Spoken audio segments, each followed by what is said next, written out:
Overall, this study found that both the guards and the prisoners became increasingly negative about the situation and their personal emotional state.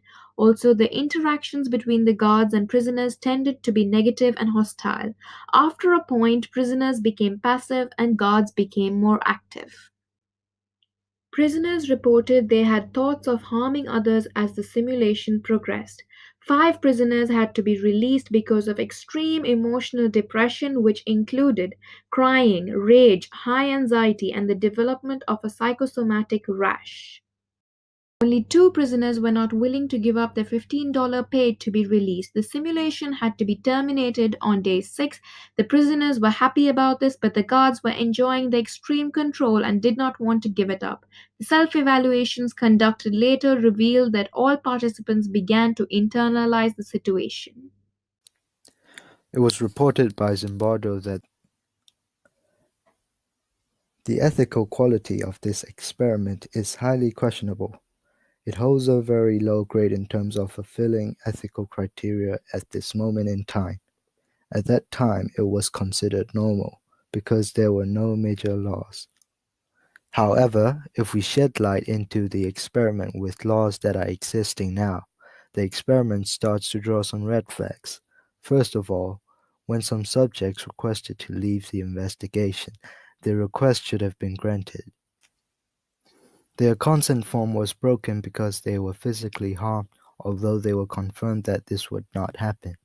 This breaches upon participant protection, where the subjects were clearly abused.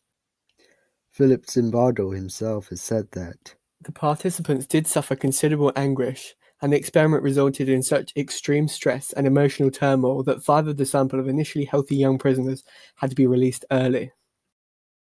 However, it showed us the power of humanity when placed in certain social roles. The guards that were chosen for the experiment were originally just normal middle class men on their way to college. Also, the experiment is one of psychology's most dramatic depictions as to how good people can be transformed into enforcers of evil and healthy people can begin to experience pathological reactions that are traceable to situational forces. Its messages have been carried in many textbooks, in classroom lectures, and also has had many movies about it. However, the methodology of the study has also been questioned. For example, the research team did not take the full time to review all the potential risks that could or might have occurred beforehand, which could have helped to avoid many problems. Participants were aware that they were being observed by the team through hidden cameras, which could have made them not act as naturally as they would have otherwise and instead portrayed socially desirable behaviors. This reduces the validity of the findings of this experiment. However, Philip Zimbardo, the lead psychologist of the experiment, was asked to testify to a congressional committee that was investigating the causes of prison riots and helped to introduce a new law. Senator Birch Bayh prepared a new law for federal prisons requiring juveniles in pretrial detention to be housed separately from the adult inmates. It was based on the abuse that was reported in the Stanford prison experiment of its juveniles in the pretrial detention facility of the Stanford jail.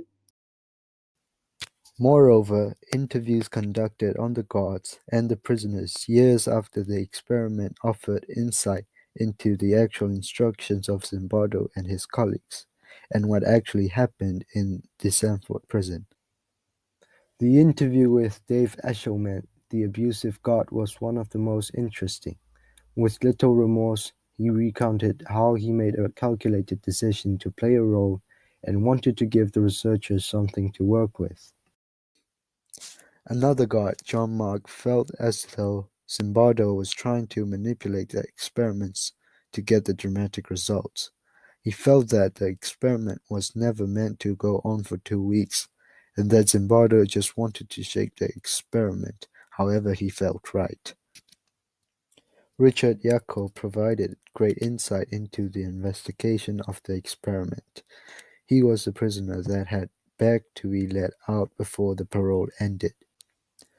It was reported by Zimbardo that the prisoner, referred to as 416 to reduce his identity, started to show signs of severe depression, anxiety, and trauma. Hence, Zimbardo had to let him off the experiment early.